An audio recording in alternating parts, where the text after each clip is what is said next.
'Tis the season to be jolly.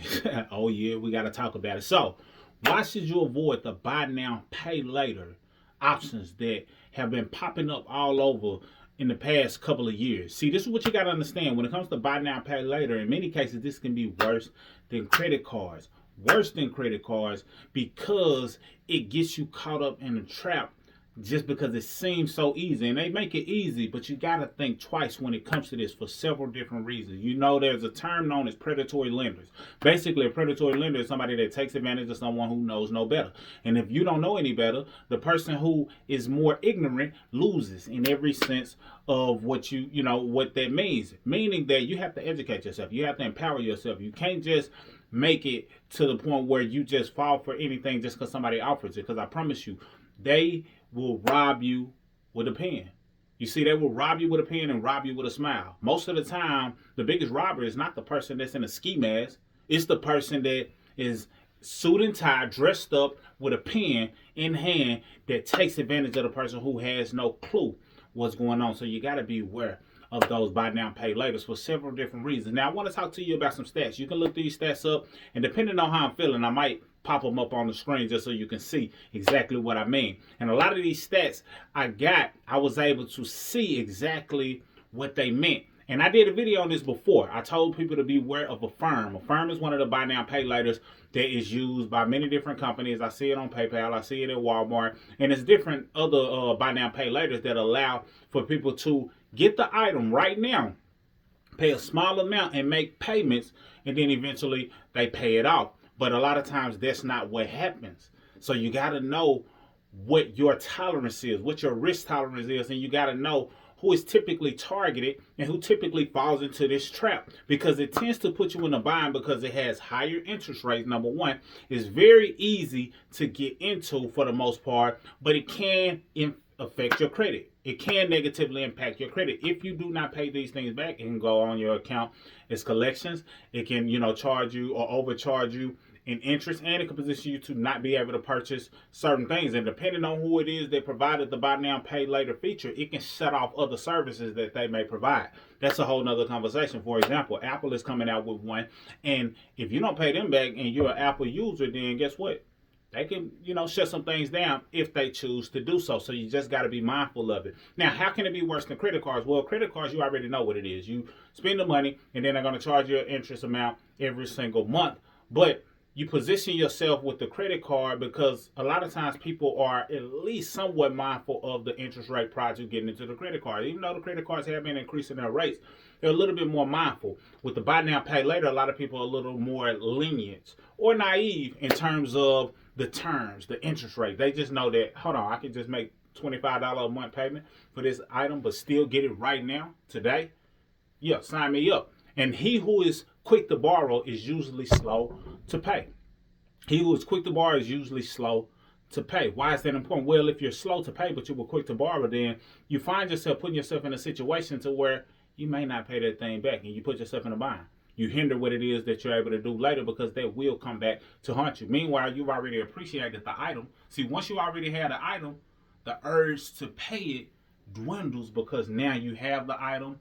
The emotion you had attached to getting the item has dwindled away, and you already got it. So you're not really wanting to pay for something that you already have, especially if you know they're not going to take the item. With a car, it's a little bit different. With a home, it's a little bit different.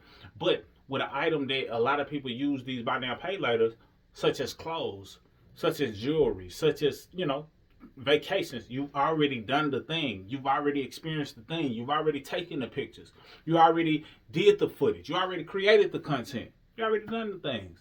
So you're not as emotionally attached to paying for it because you've already got the experience that comes along with it. That's very important. And once you understand that, then you realize how people can get caught up in that trap and find themselves either getting hit with these collections or hit with higher interest rates. Now, this is something that stood out to me when it came to the buy now, pay later. It's a certain group of people that tends to use it more. Guess who that demographic or nationality is? Blacks. Or, black, that's a whole nother conversation. Indigenous people, melanated people. Melanated people tend to use it more. Why is that important? Well, if you're likely to use it more, then is it a good chance that they may be targeting you, that they may be, putting it right in front of you, dangling it in front of you, and positioning you to be a slave to the lender? Because the borrower is a slave to the lender. And I'm not here to say that I have it all figured out, like I haven't borrowed, or like I don't have credit cards, or don't use credit cards. But I'm at least aware, and I know what I should and should not be doing, and I have to eat my own words in the things that I do that does not all the way align. I've done the things that, make me have passion towards what it is that I'm saying. So I definitely understand what I'm talking about. But you have to understand that the borrower is slave to the lender, especially when it comes to things like credit cards and a buy now, pay later. So you have to be aware of that. So blacks are the ones who use it the most. Whites, based on the statistics, use it the least. Now, this is what you also have to understand. What income bracket tends to use it the most?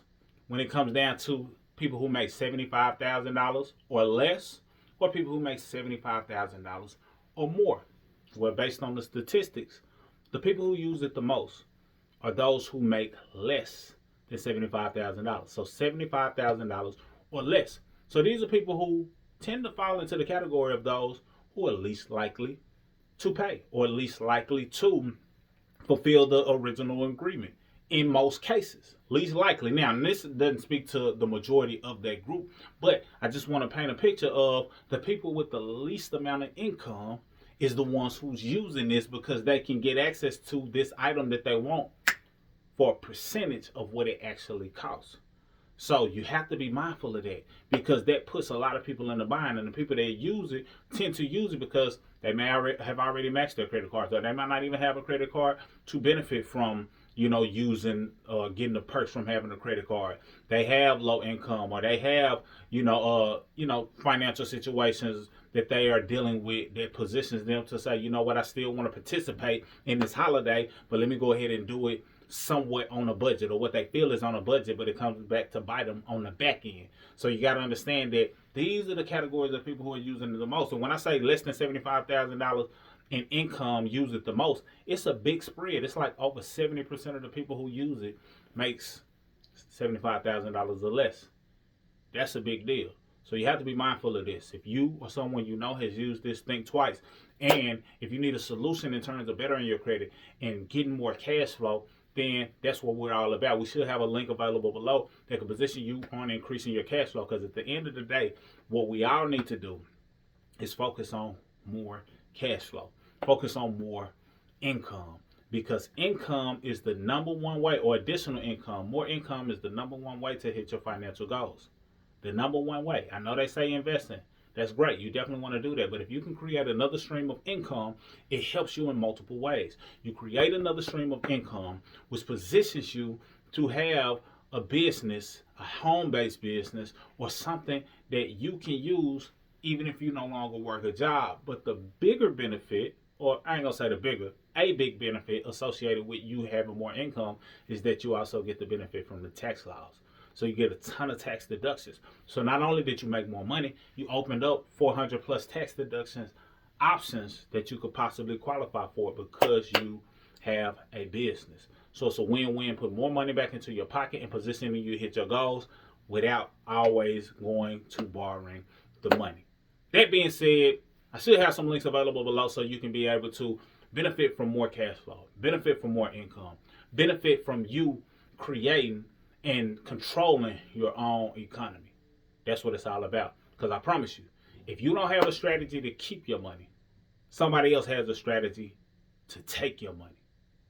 And that's what they're doing. That's all I got. Mr. Smith, signing out. Salute.